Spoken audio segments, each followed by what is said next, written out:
why I'm doing it is not because of the money, but because of the sense of responsibility that I have. I think altruism and kind of service is not as valued as it should be at our time, but sometimes we have to do certain things and put certain things ahead of our own personal interests to be successful and to make our community successful and happy. Parker, would you like to join us next? Sure. I feel like after every time Mina talks, she can just do a mic drop. It's incredible. It's incredible. I'm sold. I would see the PGSS VP internal being part of that governing body, so having to create touch points with all the different PGSAs and the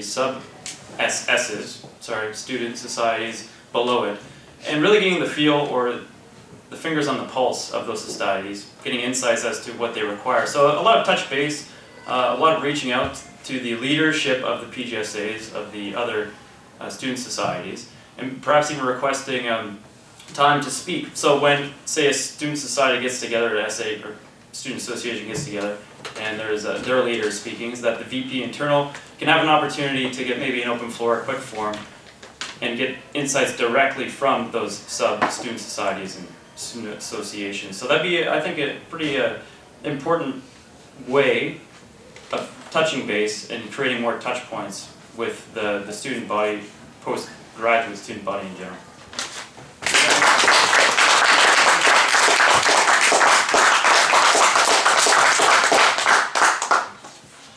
I feel like I would like to represent PGSS in the event so that people get to know us and get to connect with us. And so if there is some orientation or some other events where people new students want to know more about McGill, so PGSS, or I can go with PGSS and try to represent our community so that people get to know us more. Thank you.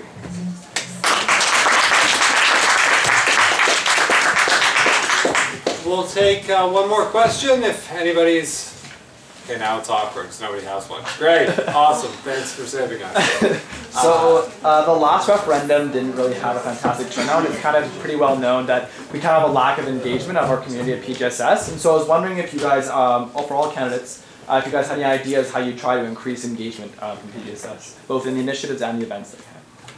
So despite the fact that the last referendum had the second highest turnout of PGSS and one of the highest in the history of Canada for student associations, how would you increase turnout? I'm not doing my job properly. Now, participation massive issue. How would you increase participation at PGSS?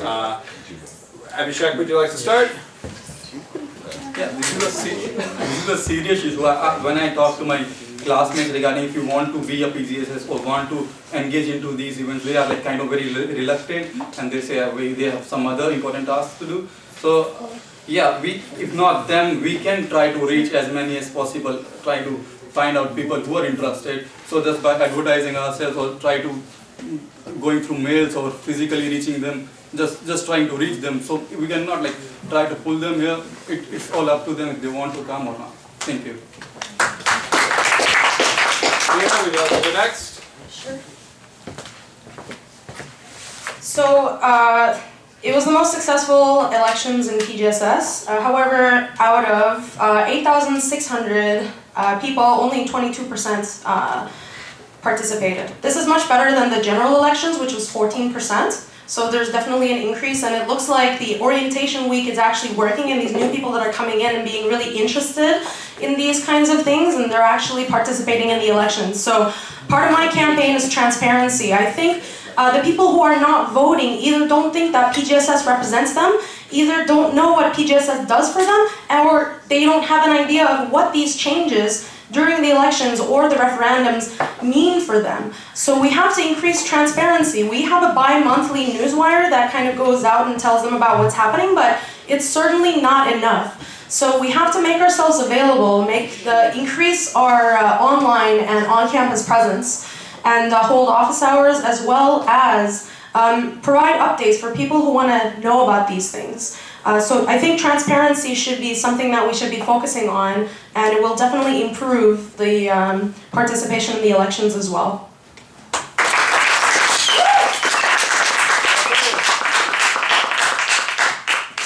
Just to quickly add to what Mina said, there's one segment that she didn't mention, those of the student body that don't even know what PGS is, or PGS, its existence. And they exist, those people exist. I kid you not, I've run into them. We are DGSS at Days Hotel, right? So you tell someone about PGSS, they'll be like, no, DGSS. No, PGSS, like P. No, that's, yeah, it sure does, it's up here. So a part of the transparency that I'm talking about, if we emphasize a certain portion of transparency that is the visibility or the accessibility, more so the visibility angle. And as I alluded to earlier, the house calls. So getting PGSS members, if it's feasible, if it's possible, people are busy all the time, but to have house calls at different faculties, to present alongside the PGSAs or the sub-student societies at some of these faculties. Because once a face is known, I mean, once you have actually a physical person in front of you, is so much different, so much more effective than receiving an email from Kobe telling you to vote and then you can get off our distribution list, right? That has proven to be successful, but this face-to-face encounters might be equally as successful. It's still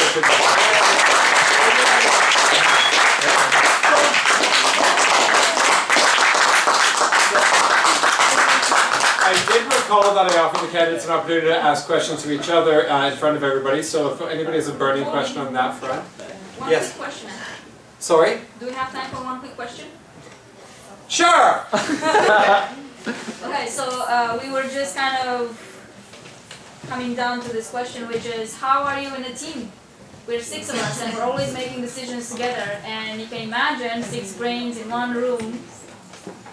You know, there's a lot of things that can happen there. How do you work with teams? Can you give an example?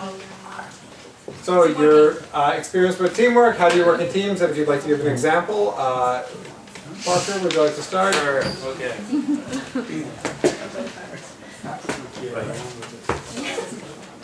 In my professional background, I had a lot of opportunity to work in teams. We were constantly working in teams. Back in the Army, it's just all about teamwork. More so though, furthermore, here at the business school, during the MBA, we are constantly in teams. For any sort of case that we do or any homeworks that are assigned to us, it's actually quite rare, and it feels very lonely when you have to work on an individual assignment. We did this recently, I didn't quite like it. Being part of a team, there will be moments in time when you have to compromise. There'll be moments in time when you have to really force your point. Sometimes you'll notice that you're part of a team, sometimes you'll mesh with the team, sometimes you won't, that's evident. And at those points in time, you can change the way you think, maybe try to change the way that the team thinks, or sometimes just let it go. So again, it's going to be situationally dependent. Personally, I'd say I was a pretty good team player, but that's just me.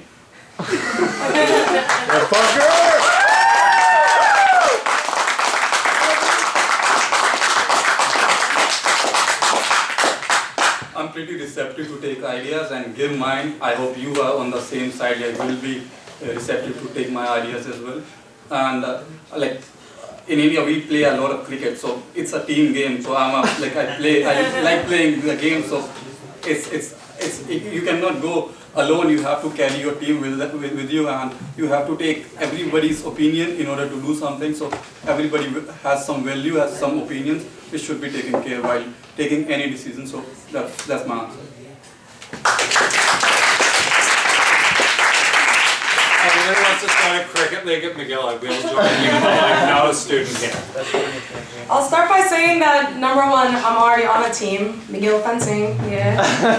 But also, you know, when you ask somebody if they're a good team player, everybody's gonna say yes. But I think there's one thing that is very, very important here, is this person who's gonna get elected for this position is gonna be fitting into an existing team of existing executives. I've worked with Secretary General Danielle, I've worked with Financial Affairs Officer Bayron, I've worked with Academic Affairs Officer Mr. Devin Mills. I've also worked with Member Services Regina on the logistics of some of the events that we did actually. And I think that I get along really well with all these people, and we worked really well during the Montreal food crawl. We had a lot of fun. And when it comes to being in a team, you kind of have to do a sacrifice sometimes and pick your battles, but I think it's very important that when you fit in, then everything becomes much more easier. So I feel like and I think that some of the executives, the existing executives, will agree. And did I ever mention Barron, our financial affairs officer? We're in a choir together. But anyway, I think I fit into this team. And I think that's the most important thing right now because those are the people that I'm going to be working with. And I have endorsements from some of these people, and I really hope that I get elected and get the chance to work really closely with these people. Thank and, you. Oh, I'm so sorry. I'm so sorry, President. Great voice. Candidates, do you have any questions for each other? Or if anybody's a burning question, we'll do that. If not, we'll wrap it up. I did promise you the opportunity. Mina, great. So if you want to. I'm just going to ask a question to you guys. I think this kind of job really requires that you have an internal drive and an internal motivation to do this because it's a very, very thankless job. What drives you? What motivates you? Why do you want to do this job? Parker, would you like to start? Sure, yeah. 1:30. Yep, thanks. Yeah, that's good. That's a good question, and it's something I asked myself. And I was thinking about that earlier this week in the sauna at the Y, because that's where I really do my deep thinking. I don't know why. I'm surrounded by a bunch of naked retirees. That's when I really get in the zone. My brain really gets going. So what I came up with were a whole bunch of generic answers that any candidate would like pass off. It goes to a prestigious school, and I like community involvement. That's great. Blah blah blah. What I settled on was a bit to be differentiated, sort of. Well, I'd say three main things, and they're fundamental: to create, to share, and then to experience. So, by that, what I mean is, I don't know why, but there's always a desire, a burning desire, for people to create things. We're creators. That's what we want to do. We want to create something of value. In turn, we want to share that with people. I mean, you don't want to. You create something, you want to share it with someone else. Maybe it's to find out how, feel, I don't know, awesome about yourself, so you can share it with somebody else. And then finally, you want to experience it. You want that other person that you've shared it with to experience it, and you want to experience it as well. Because for some reason, there's this enormous sense of satisfaction that comes with experiencing it. So I'd say those are my three main drivers. And they apply to more than just trying to be the European internal, but most things in life.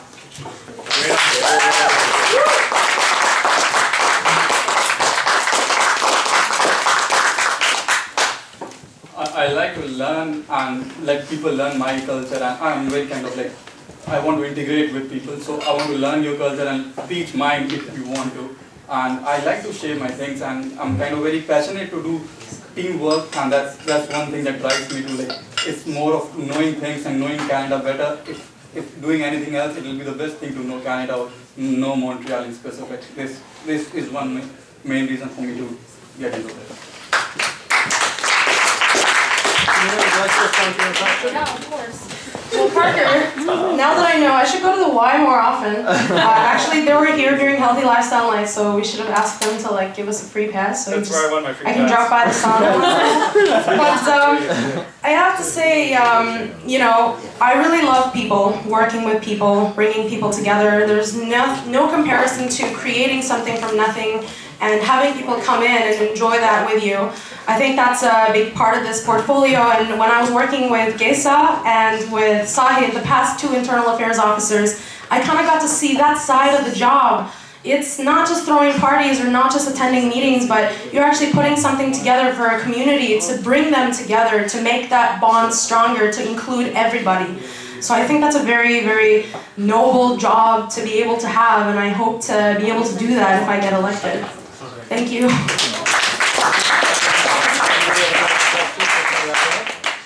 Yeah. Just before that, it's amazing how you answered your own question, really. Hey, it was in the rules, so It's really hilarious. That's why I decided. How do you, both of you, how do you guys plan to integrate international students which are way apart, think differently, come from a different background? So most of the events that are happening here are not in relation or in knowledge of them. So how do you kind of put them on the same platform as Canadians? integration of international students. Mina, would you care to start? So thank you. I'm really going to answer my own questions, but it's part of the deal here. I'm going to answer Abhishek's question as best as I can. So for international students, I'm actually currently working with the International Student Services and the iWeek committee to organize an international board games night where we bring students from all different backgrounds and cultural backgrounds and bring them in, let them play games and kind of tell each other what their childhood was like, what their culture was like, to kind of celebrate the multicultural, diverse nature of being at McGill and also being part of PGSS. So I think that's the first thing that I'm going to do is get that event organized.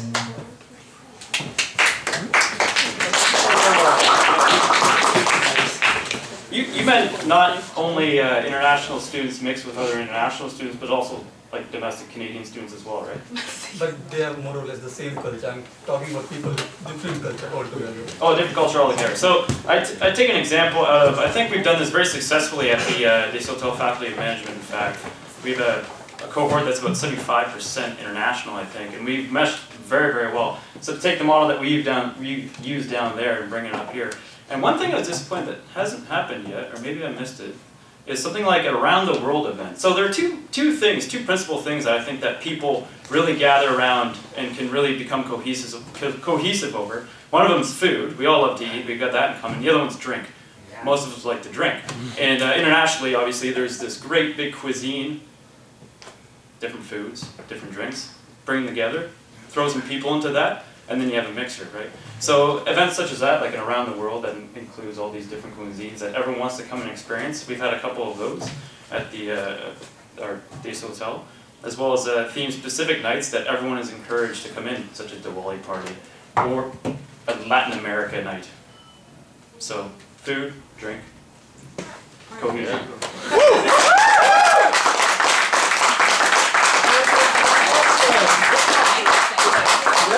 Do it. What I feel, I think the problem with not many people getting into PGSS and getting active, as one questioner asked, I would say, like, we exactly don't know what the international students are looking for. So we must know what they want and try to cater the events or any event or anything as per their needs. So reaching them out through emails would be the best option that I feel, and try to know what they really want. Thank you.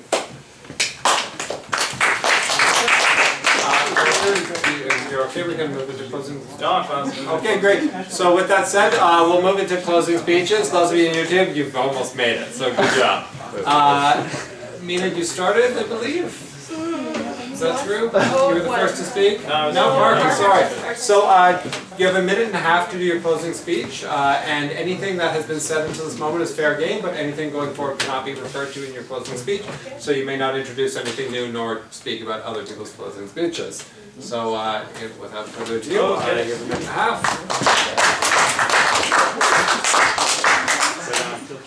Bam. I'm skeptical whether or not anyone's still watching this, by the way, online.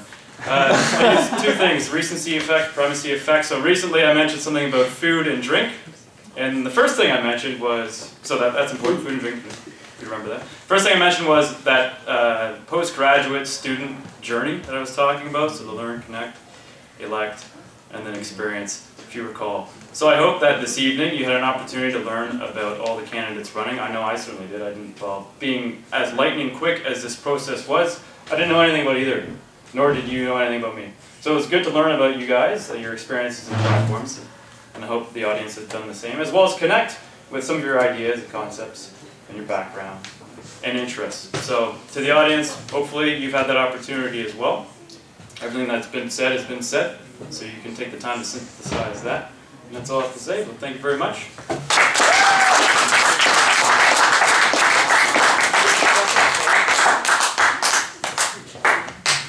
I think from this, I find myself like knowing more of you guys and trying to know what exactly PGSS working is. I think if everybody gets to know more of each other, the international community or the national community, then we'll be able to like connect better. So reaching them out or through mails or anything, or catering things accordingly, or trying to make a shuttle service better, or something that tries to like unite or tries to know everybody around. That will be the things that I want to try to reach out with.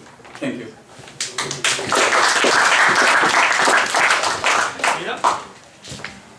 So many things have been said here tonight. One of the most important things is this is an interim position and there's an existing team of executives and the person coming in has to be able to fit in. Also, there's an existing portfolio. We don't have to reinvent the wheel here. Sahid has done a tremendous job in organizing this year's events, and there's a lot of room for improvement, but as well as we have to take on the responsibility and run those events as well. We talked about orientation, iWeek, the making events that are more LGBT friendly. These are all very, very important things. But no matter what I tell you tonight or try to convince you that either of us is, more or less qualified, ultimately it's up to you to decide. You decide who gets elected and who runs in this position. So the responsibility is on your shoulders. And I hope that all of you vote. On the 4th, polls will be open till the 11th. And thank you all for coming out and staying for our debates tonight. Thank you very much.